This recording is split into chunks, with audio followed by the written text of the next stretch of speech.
Il était une fois, dans un village africain, vivait une jeune femme appelée Adana. Adana était la première fille du roi Tchoukou Emeka. Elle était connue pour sa bonté et pour traiter les villageois avec respect. Seulement, Adana avait un problème très grave. Elle souffrait d'odeurs corporelles très fortes. C'était une odeur dégoûtante et nauséabonde qu'elle laissait sur son passage à chaque fois qu'elle passait. Même lorsqu'elle était enfant, la princesse sentait beaucoup plus fort que les enfants de son âge. Et ce problème s'aggravait alors qu'elle grandissait. Devenue une jeune femme, Adana était traitée différemment à cause de son odeur. Les femmes faisaient immédiatement rentrer leurs enfants à chaque fois qu'elles l'apercevaient arriver vers elles. Et les jeunes filles, avec qui elle était pourtant amie quand elle était enfant, refusaient de la fréquenter. Beaucoup de jeunes hommes de son royaume et des royaumes voisins voulaient courtiser la princesse parce qu'elle était belle et qu'elle était la fille du roi. Mais dès qu'ils s'approchaient à plus d'1 mètre d'elle, ils étaient dégoûtés par cette odeur repoussante et rebroussaient chemin sans plus jamais donner signe de vie. Cela rendait la princesse très triste. Elle s'enfermait dans sa chambre et rêvait du jour où elle allait rencontrer un homme qui l'accepterait telle qu'elle était, avec sa mauvaise odeur. Elle voulait elle aussi vivre l'amour et ne plus être mise à l'écart. Un soir d'été, alors que la princesse s'était mise à la fenêtre de sa chambre pour recevoir un peu de brise fraîche, elle entendit des voix. C'étaient des gens qui chantaient et qui dansaient, célébrant des festivités d'été. La princesse devint très excitée et voulait elle aussi profiter de la fête. Elle se faufila derrière les murs du palais et se cacha dans un coin discret où elle pouvait observer les gens danser et danser elle aussi. La princesse se mit alors à danser joyeusement. Elle était si emportée par les mouvements de son corps qu'elle ne se rendit pas compte qu'elle avançait peu à peu et de plus en plus vers la foule. À cet instant précis, quelqu'un la remarqua et fit signe au reste des villageois. Et se fit entendre un silence total, suivi de murmures et de rires. Les villageois se mirent à se moquer d'elle en lui pointant du doigt. La princesse se sentit si embarrassée qu'elle s'enfuit en sanglots et alla se cacher dans la brousse. Elle venait d'être humiliée et sentit que cette fois, c'était la fois de trop. Alors qu'elle était assise à même le sol pleine de désespoir, un bruit rythmé se fit entendre derrière elle. La princesse se retourna brusquement pour voir d'où provenait ce bruit. Elle vit un beau jeune homme s'approchant d'elle, jouant du tambour. Lorsqu'il fut suffisamment proche d'Adana, il arrêta de jouer. « Pourquoi t'es-tu arrêté de danser? Tu semblais si libre et épanouie quand tu dansais. » La princesse lui répondit avec le souffle coupé. « Tu peux me sentir ?» Le jeune homme répondit « Oui, bien sûr. Je te sens et je te vois, et je trouve que tu es absolument magnifique. Je veux te voir danser encore une fois. » Il recommença alors à jouer de son tambour. La princesse commença à bouger timidement. D'abord ses reins, ensuite ses jambes, puis elle se laissa complètement emporter au rythme des coups de tambour du batteur. Elle était libre et heureuse, et pour la première fois de sa vie, elle se sentait vraiment bien. Ça dura pendant de longues minutes. Puis, elle décida enfin de s'arrêter de danser. Les deux jeunes se regardèrent et éclatèrent de rires en chœur. « Quel est ton nom ?» demanda la princesse. Le jeune homme répondit « Mon nom est Arinzé. Peut-on se revoir ici demain ?» demanda le jeune homme. « J'aimerais apprendre à te connaître un peu plus. » La jeune fille accepta. Le lendemain, elle s'empressa d'aller le retrouver. Elle n'avait jamais ressenti ça de toute sa vie. Il y avait enfin quelqu'un qui voulait être son ami. Leur rencontre secrète dura pendant des semaines. Ils se rencontraient au même endroit pour se raconter des histoires et se dire des blagues. Parfois, ils restaient jusque tard le soir. tellement ils ne voyaient pas le temps passer. Peu à peu, des sentiments commencèrent à s'installer entre eux. Un soir, alors qu'Adana était comme à son habitude en compagnie d'Arinsé, elle l'écoutait alors qu'il était en train de raconter une blague. Puis soudainement, il prit un air sérieux et solennel. Il s'approcha d'elle et lui dit « À mes yeux, tu es la plus belle femme du monde. 16 mois passés à te connaître ont été les plus beaux mois de ma vie. Et je n'ai pas envie que ça s'arrête. Je me fiche de savoir quel est ton statut social. Je sais que si nous restons ensemble, ce serons heureux parce que notre relation est basée sur un amour pur et vrai. Alors Ada, veux-tu devenir ma femme ?» La princesse était surprise mais heureuse face à la demande d'Arinsé.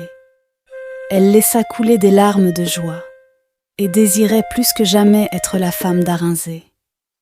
Elle se dit qu'elle ne méritait pas un homme si attentionné et aimant.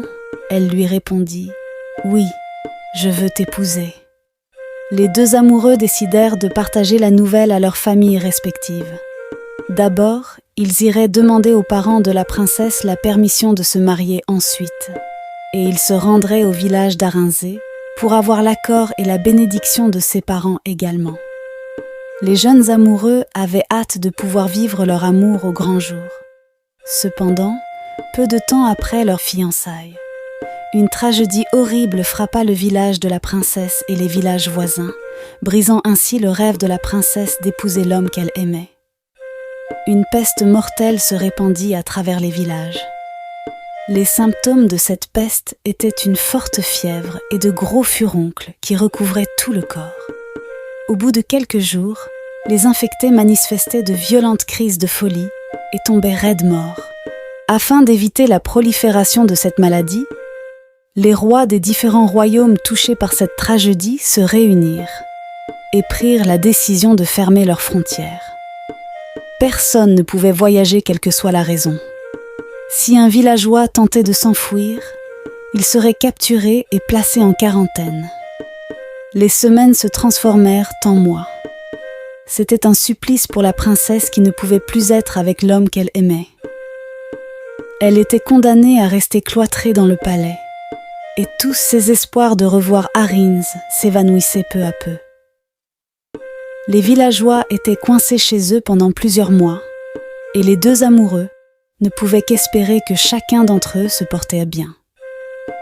Malgré son isolation, la princesse Ada fut contaminée par la peste. Ça commença par une petite fièvre, puis son corps se recouvrit de furoncles. En quelques jours seulement, son état s'aggrava. Elle était si fatiguée qu'elle pouvait à peine lever sa tête pour boire un peu d'eau. Le roi et la reine étaient très inquiets face à la souffrance de leur fille et après avoir tout essayé pour la soigner, ils décidèrent en dernier recours de faire appel à une vieille femme du village qui avait en sa possession une potion mystique. Ils firent boire cette potion à la princesse et miraculeusement, le jour d'après, la princesse commença à se porter mieux. Une semaine plus tard, bien qu'elle fût encore faible, elle était complètement tirée d'affaire. Elle avait battu la maladie qui avait ôté la vie à tant de personnes. Mais ce n'est pas tout. Ada remarqua avec étonnement que quelque chose avait changé chez elle. Hormis sa silhouette qui s'était légèrement affinée et sa peau qui s'était adoucie, l'odeur nauséabonde qui repoussait les gens autour d'elle et qui l'avait isolée depuis son enfance avait disparu. La princesse n'en crut pas ses narines. Certainement, se dit-elle, la potion qui l'avait soignée avait également ôté cette odeur repoussante.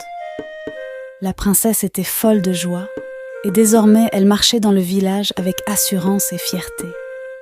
Les villageois qui auparavant se moquaient d'elle, qui ne voulaient pas la fréquenter, couraient s'attrouper autour d'elle désormais, admirant sa beauté époustouflante. Les jeunes hommes de son village, qui pinçaient leurs narines à son passage, ne pouvaient plus ôter les yeux d'elle, émerveillés par sa prestance. La princesse ne sentait plus. Soudainement, tous les hommes du royaume se mirent à se battre pour gagner son cœur. Chaque jour, la princesse recevait de nombreuses propositions de mariage provenant de son royaume et des royaumes voisins. Son père décida alors qu'il était temps pour elle de choisir un mari, avant que sa réputation ne soit entachée.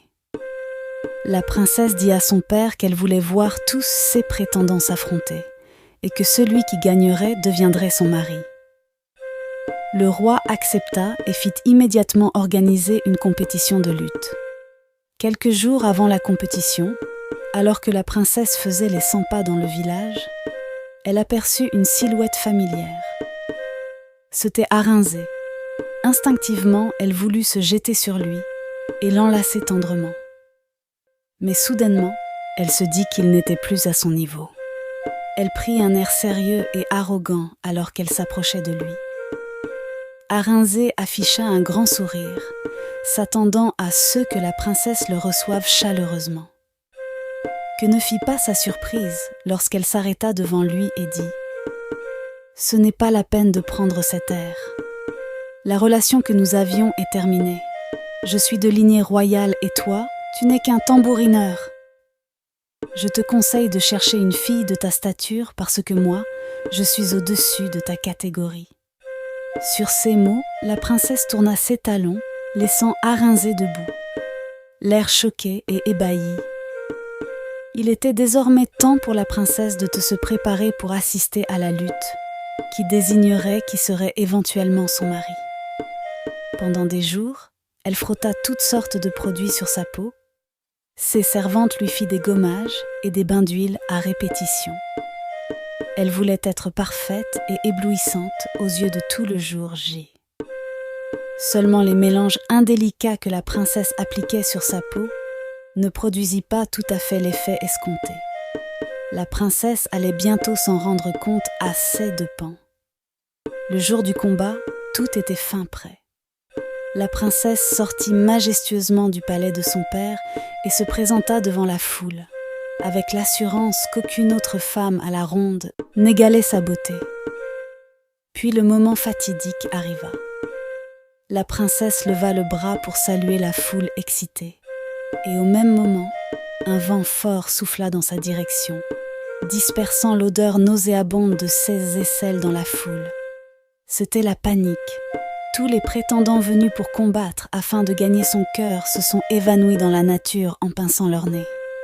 Les concoctions utilisées par la princesse pour parfaire sa beauté avaient fait revenir cette odeur dégoûtante dont elle s'était pourtant déjà débarrassée. En moins de 5 minutes, toute la cour s'était vidée, ne laissant qu'un seul homme debout, se tenant majestueusement dans la cour royale. C'était Arinzé et il était vêtu d'habits royaux. La princesse honteuse comprit tout de suite qu'Arinzé était en fait un prince. Il la fixa tristement pendant quelques minutes, puis s'en alla lui aussi.